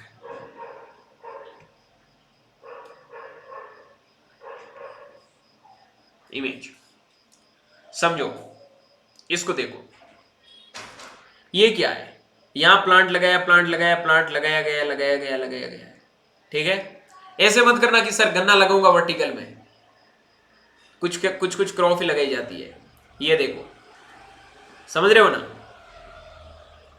ये लो, ये सारे के सारे वर्टिकल फार्मिंग के एग्जांपल है। अच्छे से देखो, आई बात समझ में? अरे बोलो रे, आई ना? हाँ ठीक है, तो पहले पढ़ते हैं वर्टिकल फार्मिंग होती क्या है। The term vertical farming was first point by the, जो आपका Gilbert E Bailey in 1950। The modern concept of vertical farming was proposed by the doctor Dickson और डिस्पोमियर 1999, प्रोफेसर एट, जो आपका कोलंबिया यूनिवर्सिटी है उनके द्वारा। ठीक है, definition, vertical farming is the practices of growing crop in a vertical staked layer, usually in multi-storied building containers or specially designed towers using controlled environment agricultural CE techniques। ठीक है, इसका मतलब होता है CEA, कंट्रोल्ड इन्वायरमेंटल एग्रीकल्चर। ठीक है, technique used hydroponics, aeroponics, aquaponics. First of all, what is hydroponics? Growing plants in nutrient-rich water solution without soil. Aeroponics, growing plants by the spraying nutrient in mist form on roots suspended in air. Aquaponics, integrated of fish farming, aquaculture and hydroponics. Is it clear? उसके बाद में features, multi storage और stack cultivation system, fully और semi automated system using sensors and LED, जो आपके lighting, climate, humidity, temperature and light are the जो आपका क्या होता है प्रिशियसली कंट्रोल, ठीक है। No dependence on the soil और रेनफॉल। एडवांटेज क्या है, space sharing, very very important point, maximum production in minimum area, water conservation, use up to 90% less water than traditional farming. अगला क्या है, reduce transport cost, crop grown near urban centres, no soil degradation और the pesticide use, round the year production, ठीक है। Disadvantage क्या है, high initially cost, expensive setup and infrastructure, high energy requirement, artificial lighting, temperature control, consume electricity, ठीक है, technical experts needed, ठीक है, और all crops are not suitable in vertical farming. Okay, चौथा लिख देना, all crops are not suitable in vertical farming because height वाली crops, ठीक है। Example, Japan, Singapore, USA, UAE developed large scale vertical farming. India example, urban farm in Bengaluru, Pune and Delhi NCR. उसके बाद में हाइड्रोग्रीन्स Bengaluru and urban Kisaan जो आपका Hyderabad are successful vertical farm startup, ठीक है। उसके बाद में बात करता हूं हॉरिजॉन्टल के बारे में। हॉरिजॉन्टल का मतलब तो समझते ही हो, नॉर्मली जो खेती होती है वो हॉरिजॉन्टल है, ठीक है। Horizontal farming refers the traditional methods and cultivation where crops grown horizontally over flat land, soil based field usually is open condition depending on natural climate, sunlight and rainfall, ठीक है। फीचर्स क्या क्या है इसके, crop grown on open field और horizontal beds, ठीक है, relies on आपके natural sunlight, rainfall and soil fertility.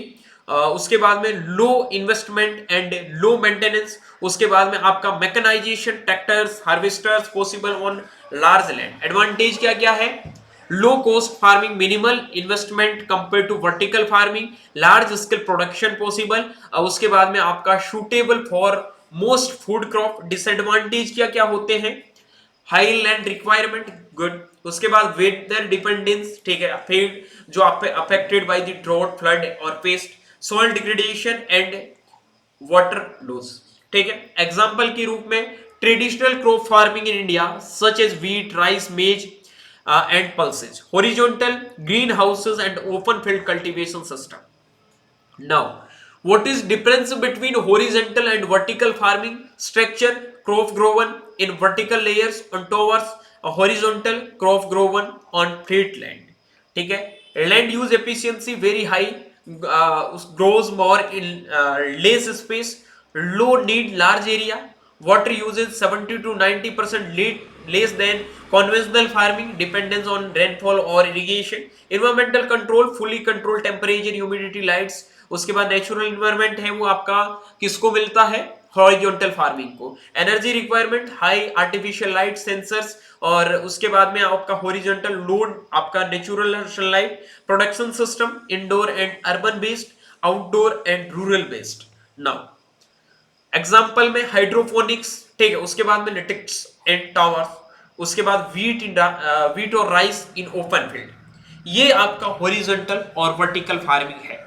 ये जितने भी जो क्रॉपिंग सिस्टम, ठीक है, farming system, cropping pattern, horizontal, vertical या फिर स्पेशल टाइप ऑफ फार्मिंग, जितने भी जो पॉइंट्स, जितने भी जो क्वेश्चंस आपको इन टॉपिक से पूछे जाते हैं, आई होप कि अभी आपके कोई डाउट्स नहीं बचने चाहिए और सारी चीजें हैं वो अच्छे से आप लोगों को मैंने पढ़ा दिया है। अभी भी कोई डाउट है तो पूछ सकते हो, बाकी चीजें जब तक एक बार रिवीजन नहीं करोगे तब तक कुछ भी समझ नहीं आएगी, चाहे कोई भी सब्जेक्ट हो। So please only single time एक बार डाउट करके छोड़ देना, बाकी एग्जाम टाइम में पढ़ लेना, कभी भी कहीं पे भी अटकने वाले नहीं, ठीक है। मेरे को जितना लग रहा था कि जितनी चीजें तुम्हें इजी वे में समझाना था उतना इजी से समझा दिया है।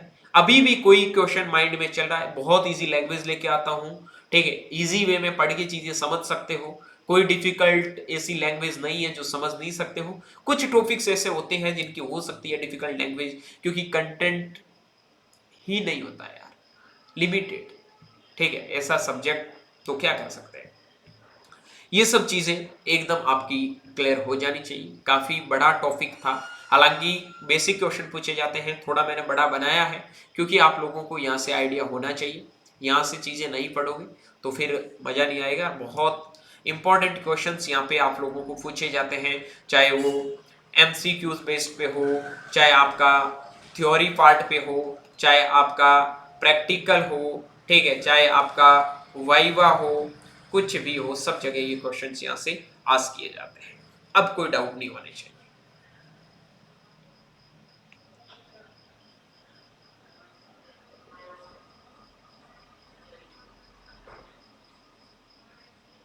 ठीक है, ठीक है, ठीक है, मॉर्निंग में ही हो जाएगा, कोई बात नहीं, बढ़िया भाई, बढ़िया। ठीक है,